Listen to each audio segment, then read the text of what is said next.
Hello, and welcome to Case Gut Interviews. We are all made of water. We are drawn to it.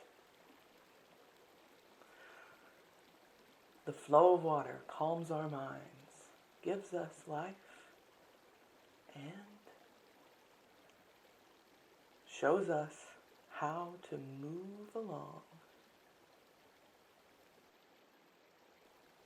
For centuries, artists have been using water-based media to create beautiful works of art. Today, we'll talk to watercolorist Caitlin Scott about what makes watercolor so special. And we will learn about some of her favorite contemporary watercolor artists. Stay tuned. Hey, it's Caitlin. First question. What is so satisfying about watercolor to you? I love the pure pigments of the paints, the colors, not just the vibrancy of the colors, but the variety. There is some element of shopping involved, of course. I just love going into the art store and looking at all the watercolor palettes and tubes, and I never leave empty-handed. I love the way the paint blooms on the page. With watercolor, you kind of never know all the way what to expect. Even if you're working in a really controlled manner, you are going to end up with some variation that you may not have anticipated. That's just kind of the nature of watercolor as a medium. And I actually really find that aspect therapeutic because the creative process is kind of out of your control. I like the way that you can build layers. I think that the layer building really gives this luminous glow to watercolor paintings that doesn't really exist in other media. You're painting with this transparent or matte substance on a matte surface, and the way that a matte surface will reflect light is different.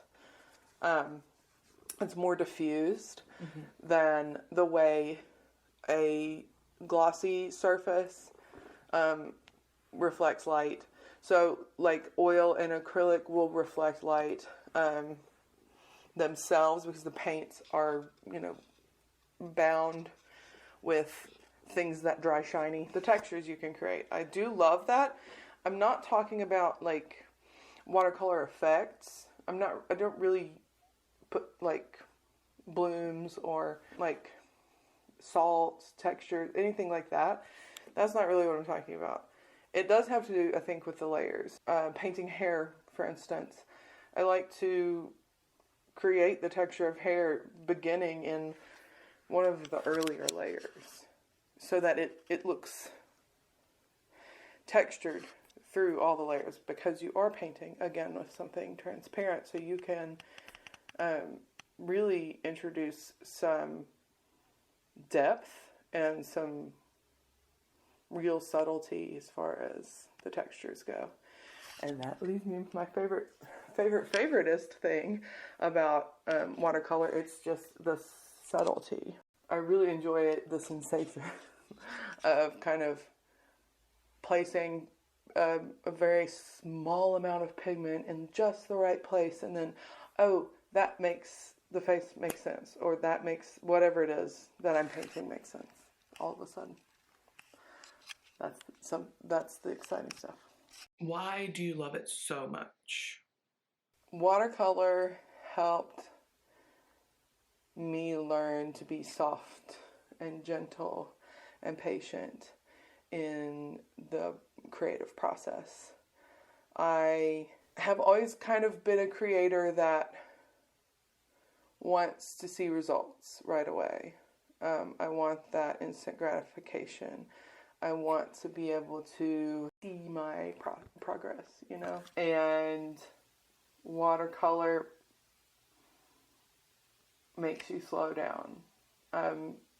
From making sure you have a plan in place. You know, you've done your sketches, you've done your color study, you've done your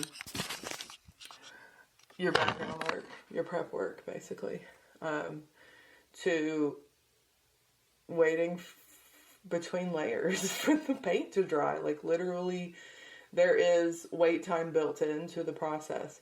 And the longer I've worked with watercolor, the less I've sort of used that time between layers to criticize my work, and the more I've used it to kind of multitask in the studio. Honestly, it has really taught me to not only to be kind of patient with the work, but also to stop and start, which is a huge skill that I use every day. I mean, that is something that I would not be able to create anything if I didn't know how to stop and restart over and over again. When did you learn to love watercolor? So I first started exploring with watercolor painting during the pandemic, early 2020. In March, I was a teacher at the time, middle school math, and I, like all of my colleagues and all of my students, was sent home, and I still taught that year out, and I also had a lot of time on my hands all of a sudden, that I had to figure out something to do. I think a lot of people probably can relate to that. So I started taking some courses on Domestika, and all of the Domestika courses that I was even interested in or drawn to were watercolor courses. You know, I'd only had one class in art my senior year of college. That was like the only real formal education in art I had ever had before I started taking those classes. I was completely self-taught before that, and I always loved portraiture, and so I just took a class with Arty Braud, or Braud. I've mentioned him before on the channel. I'm a big fan of his work, and I'm actually going to show you some of his work in a little while. But I took his class, and I just felt like the watercolor medium was helping me create work that kind of was helping me release and to process a lot of the emotions I was having as a new mom. And I was creating these works that were really emotionally driven. I mean, you know, I'm a very emotional person. All of my work is kind of driven by my emotions, but it's a little bit less like on the nose now, you know, than it was back then. Who are some of your contemporary watercolorist inspirations? The first one that I wanted to talk about is Arty Braud. I am from the South. I am probably not pronouncing that correctly. I learned a lot from his course on Domestika, and I really love his art. I follow him on Instagram. His work is so unique, and it's kind of dark but beautiful and almost ethereal. But he also is working with watercolor in a way that like kind of honors what it is. So the next artist is Lauren Marx. She works, I guess you would call her work mixed media. I don't really care about that. She's a watercolorist, and the ones, these paintings that I'm going to show you are ink, watercolor, and colored pencil. Beautiful. I love the way that she combines the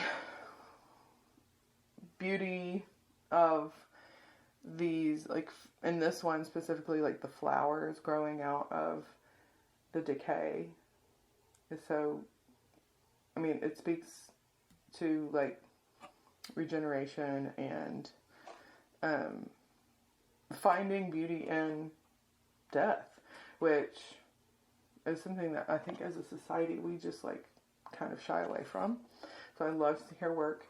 I actually have her book here on the shelf behind me. When you see an artist that like kind of calls back something in your mind, and you see their work and you're like, I remember I noticed that. Like I have come upon a carcass before that was covered with butterflies, and I was like, oh wow, that's just such a beautiful metaphor for like for the cycle that we all go through, you know? And that's like what her art is all about. Next is Agnes Cecile. I actually had been watching some of her videos on YouTube. Her channel's linked in the description here. Just really watching her process and seeing how, you know, how does she do it? She makes these incredibly realistic, well, this one isn't realistic, but she makes these incredibly realistic portraits.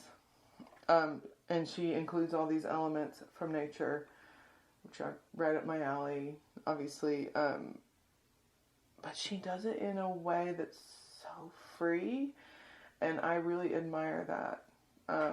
Actually, all of, except for Lauren, I think all of the artists are people that I look up to because I do not let loose, you know? I do not let loose on the page. I work very tight and very controlled. So I really like to see artists who kind of, you know, let go. The next guy is Ted Nuttall. I found his work through a friend who like handed me Watercolor magazine and was like, look at this guy's work, you might like it, just based on what you've been doing. Because they had seen my work and they were like, oh, this kind of reminds me of this. I love how he works with these little puddles or like pools of water. It almost, in pigment, it kind of reminds me of pointillism or pointillism. I don't know how to say that because I've only read it. I've only had it read in my eyeballs. All of his portraits are so lively. They're made up of all these little pools of color. And yet, they end up looking very realistic and very, they're kind of very poignant portraits of the folks he's painting. And I don't know how he does it. He's another one of those where it's like, yeah, I have no idea. I don't know how you did that. I don't know where you started. I don't know how you finished. And I don't know what you did in the middle. But I'm interested. The last artist is Aine Divine. She was on Portrait Artist of the Year one year. And I loved her work. And so I started following her on Instagram. And she's a watercolorist, and she also works in oils. She has beautiful, but like kind of gritty portraits. But she's another one that just really lets the watercolor be itself. And then like you go into the next one and it's so light and airy and so subtle that it's like almost no marks on the page, but you can see a person and you can kind of get a sense of who they are. You can kind of get a sense of who this person is, you know? Thank you for watching another episode of Case Gut Interviews. I hope you enjoyed it, and please join us next time. Signing off,